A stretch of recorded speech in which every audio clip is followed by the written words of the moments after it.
I think I think what will happen is that as the pastor, I think the church will have to see him win people himself first, and that becomes a contagious thing that begins to affect them. Uh, I think we've all alluded to home Bible studies.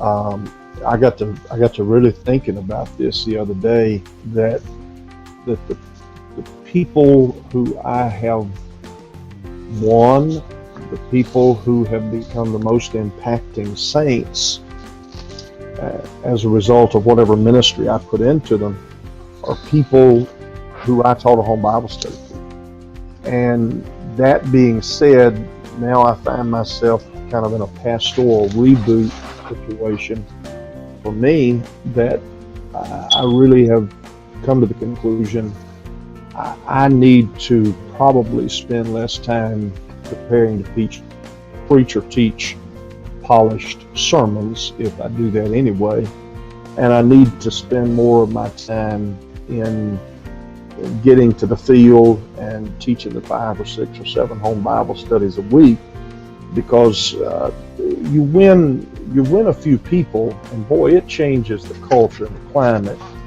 of a church in an incredible way, and does it very, very quickly. So it becomes kind of more osmosis as you begin to teach home Bible studies, or you begin to do follow-up visitation. You always take somebody with you.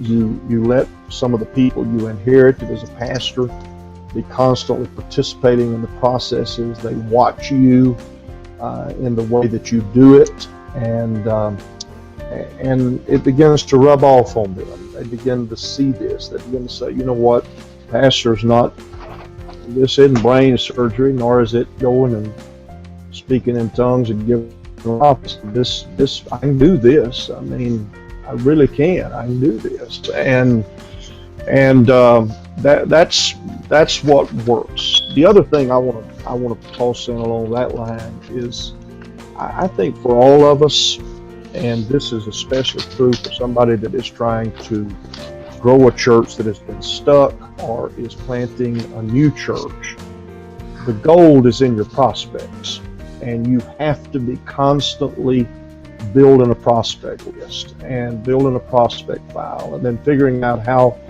do I stay in touch with them? How do I reconnect? How do I follow through? I have a fellow that is on my prospect list that when I first came into this pastoral situation, I sent him a card, give me a call. I kind of lost touch with him. Well, I'm driving down the road probably 2 months after I sent the card. He calls me, and we have a good conversation. Well, I don't see anything of him. He tells me I'm going to come to church. Well, I don't see anything, but probably 3 months later, he shows up on a Sunday night. He's been 3 out of the last 5 Sundays. Today had coffee with him rather. So it's that constant. You got to grow the pool. You've got to, and what I see a lot of times is particularly pastors in kind of situations that are stuck. They get to focusing on what's in that building in front of them, and they're not growing their pool of influence in the community. You've got to get acquainted with people outside that church and win some new people.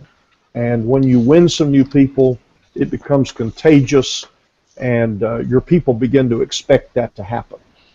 Amen.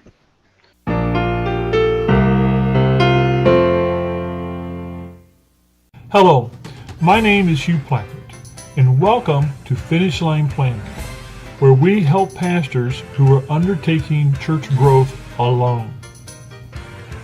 It is my goal to assist pastors and lay leaders like you to optimize your growth potential in an environment of minimal time and staff.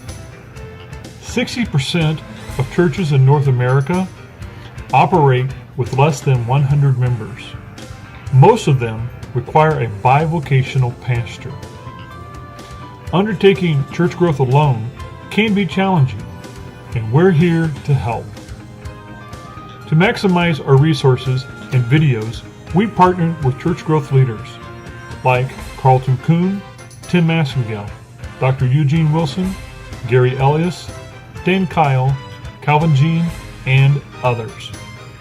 To make the most of this opportunity for your ministry, church, and community, click the subscribe button here.